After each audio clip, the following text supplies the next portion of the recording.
Hello বন্ধুরা, কেমন আছেন সবাই? আশা করি সকলে খুব ভালোই আছেন। আজকে আবারও একটা আরডিনো প্রজেক্ট তৈরি করব এই DHT11 সেন্সর ব্যবহার করে। যারা জানেন না তাদেরকে বলে রাখি, এই DHT11 সেন্সর হচ্ছে একটা খুবই পপুলার একটা সেন্সর। এটা মেনলি হিউমিডিটি আর টেম্পারেচার ডিটেক্ট করে, আর এটা মেনলি এর আশেপাশের টেম্পারেচারটাকে ডিটেক্ট করে। তো এইটা ব্যবহার করেই আজকে একটা প্রজেক্ট তৈরি করব, আর এর যে আউটপুটটা আমি সিরিয়াল মনিটরে দেখব। তো চলুন কিভাবে এই প্রজেক্টটা তৈরি করতে পারি দেখা যাক।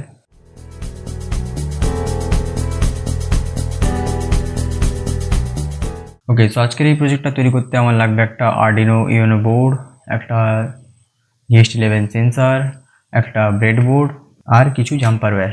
ওকে, কানেকশান খুবই ইজি। এখানে টোটাল 3টে পিন আছে, একটা ভিসিসি, এপাশেটা ভিসিসি, এপাশেটা গ্রাউন্ড আর মাঝখানেটা ডাটা।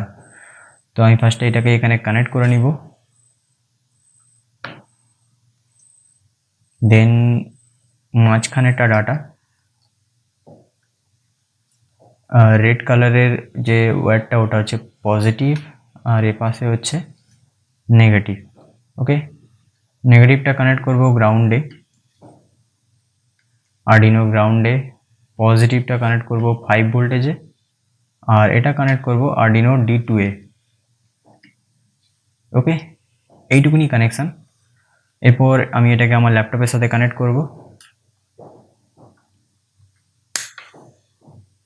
ওকে, এখানে একটা এলইডি আছে, এটা অন হয়ে গেছে। এরপর এটাতে কোড আপলোড করব, চলুন দেখে নিই। ওকে, আমি এখানে আমার আরডিনো আইডি সফটওয়্যারটাকে ওপেন করে নিব। এরপর এখানে বোর্ডটাকে সিলেক্ট করব, UNO। ওকে, এরপর যাব আমার ওয়েবসাইটে, ক্রোমে যাব, এখান থেকে আমার ওয়েবসাইটটাকে ওপেন করব, আরডিনো প্রজেক্টে যাব, আর এখানে এই যে Arduino DHT11 sensor project connection এখানে দেখতে পাচ্ছেন।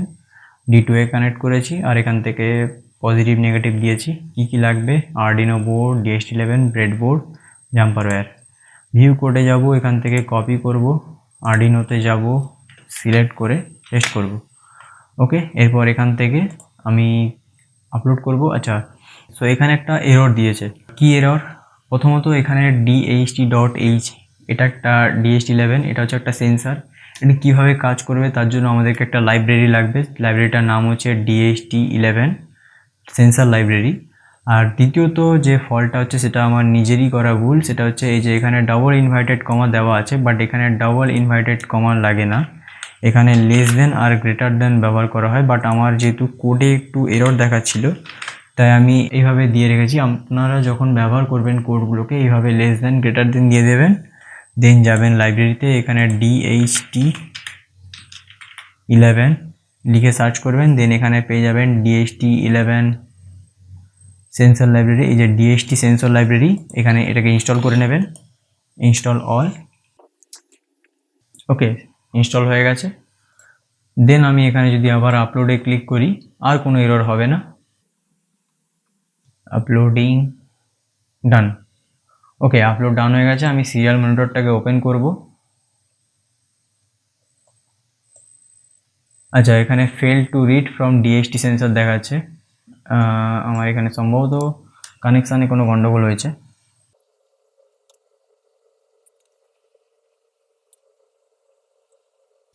ওকে, যেটা বলেছিলাম সেটাই হয়েছে। আমার এখানে D2টাতে কানেকশানে একটু গন্ডগোল হয়েছিল। যাই হোক, এখন আপাতত দেখতে পাচ্ছেন এখানে দেখাচ্ছে টেম্পারেচার 30 ডিগ্রি, 13.80 ডিগ্রি, আর এখানে হিউমিডিটি আছে 80.20%। তো এটা হচ্ছে হিউমিডিটি আমাদের এখানকার বর্তমান এই মুহূর্তে আমার এই ঘরের মধ্যে। এই হিউমিডিটি টেম্পারেচার সেন্সারটার আশেপাশে এই টেম্পারেচার আর হিউমিডিটিটা আছে আপাতত। তো আমি যদি এখানে এখন একটু হিট প্রডিউস করি, তাহলে এখানে এই টেম্পারেচারটাকে বাড়িয়ে দেবে। তো এটাই হচ্ছে মেন জিনিস। এটা হচ্ছে রিয়েল টাইমে টেম্পারেচার আর হিউমিডিটি কালেক্ট করে। তো এটা একটা খুব পপুলার একটা সেন্সার এবং খুব কাজের একটা সেন্সার। পরবর্তীকালে আমরা এই সেন্সারটাকে ব্যবহার করে একটা বড় মাপের প্রজেক্ট তৈরি করব। তো তার জন্য আমার চ্যানেলটা অবশ্যই সাবস্ক্রাইব করে রাখবেন পরবর্তী ভিডিওটা দেখার জন্য। তো এই ছিল আজকে একটা ছোট প্রজেক্ট আরডিনোর সাথে DHT11 ব্যবহার করে। আজকে এই ভিডিওটা এই পর্যন্তই, দেখা হচ্ছে পরবর্তী ভিডিওতে। ধন্যবাদ।